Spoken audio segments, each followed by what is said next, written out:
Le match à ne pas perdre, les Nantais l'ont gagné. Avec un final de Daniele Garozzo époustouflant.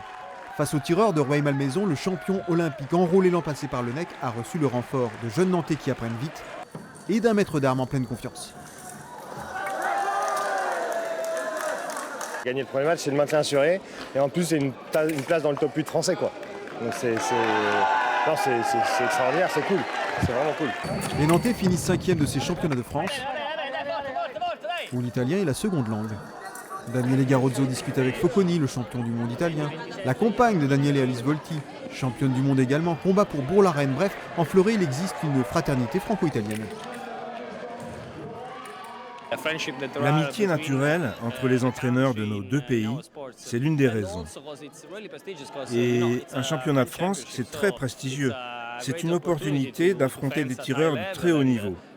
Concourir dans cette compétition, c'est notre job et c'est notre passion. En ouvrant les France par équipe aux tireurs étrangers, la fédération élève le niveau de la compétition et favorise le développement d'une petite économie autour de ce sport.